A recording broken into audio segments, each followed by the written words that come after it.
பொதுவாகவே இந்த கோல்டு பதார்த்தம்லாம் ஜாஸ்தி சாப்பிட மாட்டாங்க. அவங்களுக்கு வந்து கச்சேரிக்கு முன்னாடி மிளகு கஷாயம் போட்டு குடுப்பாங்க. நைட்டு வந்து அம் தூங்கறச்சே அவங்களுக்கு முன்னாடியே ஏசி போட்டு விட்டுருவாங்க. ஸோ கோசியா நல்லாயிருக்கும் அவங்களோட இது. தலையில வந்து ஸ்கார்ஃப் கட்டிப்பாங்க, கால்ல சாக்ஸ் போட்டுப்பாங்க. ஏன்னா தொண்டை அஃபெக்ட் ஆயிடக்கூடாதுன்னு. இந்த ஒரு கச்சேரி வந்து ரொம்ப நெகிழ்ச்சியா இருந்துச்சு. அவங்க வீட்டுக்கு வந்துமே இத பத்தி பேசுனாங்க. நாங்க ஃபேமிலி இத பத்திலாம் பேசணும். அப்டின்னா எந்த ஒரு கச்சேரி, எந்த ஒரு மொமெண்ட்டா ஏதாவது ஞாபகம் இருக்கா அந்த மாரி? நெறைய அந்த மாரி இது பண்ணியிருக்காங்க. பர்ட்டிகுலரா ஒண்ணும் சொல்ற மாரி இல்ல. இந்த திருப்பதியிலலாம் போம்போது மாமியாரும் கூட போயிட்டு அந்த ரொம்ப எமோஷனலா போயிடும் சில சமயம்லாம். பர்ட்டிகுலரா எதையும் சொல்ற மாரி எனக்கு சட்டுன்னு ஞாபகம் வரல.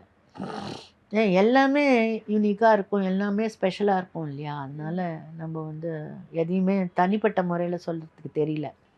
இப்ப என்ன புடவ கட்டலாம் அந்த மாரி சஜஷன்லாம் கேட்க மாட்டாங்க. அவங்களே டிசைட் பண்ணியிருப்பாங்களே, இதுக்கு இது இந்த புடவ. கச்சேரிக்குன்னு ரொம்பலாம் இல்ல. ஒரு 7, 8, 10 புடவ தான் வச்சிருப்பாங்க. அதுக்கு தகுந்த மாரி மாமியார்ட்ட இருக்கும். ராதா இன்னைக்கு இத கட்டிக்கலாம் அப்படிம்பா, மாமியார் அதே மாரி கட்டின்னு வந்துருவோம். அப்படிதான். எல்லாம் மேட்சிங்கா போடுவாங்களோ? இப்ப ஒரு கச்சேரிக்கு ஒரு போறப்போ. கலர் கோடு இருக்கும். முன்னாடிலாம் முத்து செட்டியார் இருந்த வரைக்கும், அவர் வீவ் பண்ணி குடுத்தா 3 வீவ் பண்ணி குடுப்பாரு. ஓகே. ஸோ எம்எஸ்அம்மா, மாமியார் அண்ட் இது விஜய சித்தி 3 பேரும் ஒரே மாரி கட்டுவாங்க. அப்படிதான் யுஎன்ல அங்க இங்க எல்லாம் கட்டியிருக்காங்க.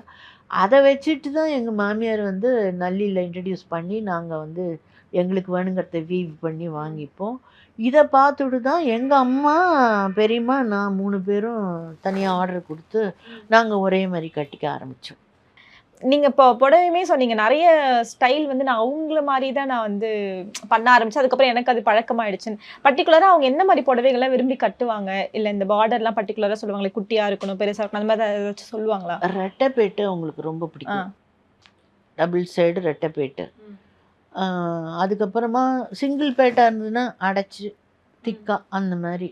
அவங்க சூஸியாலாம் இருந்ததே கிடையாது. Whatever she gets it as gift அந்த மாரி தான் கட்டிப்பா. போய் கடையிலலாம் போய் தனக்கு பிடிச்சது அந்த மாரிலாம் வாங்கிட்டதே கிடையாது. ஷாப்பிங் போற பழக்கம் இருக்கா உங்களுக்கு? நீங்க அந்த மாரி மொமெண்ட்ஸ் ஏதாவது ஞாபகம் இருக்கா? கிடையவே கிடையாது. ஷாப்பிங்கே மாட்டாங்களா? காத்தால எழுந்தா காஃபி சாப்பிட்டுட்டு, அவங்களோட பூஜை இது குளிச்சு கிளிச்சு எல்லாம் பண்ணிட்டு, டிஃபன் சாப்பிட்டுட்டு, ஜெபம் சொல்லிண்டு, இதுதான் அவங்களுக்கு.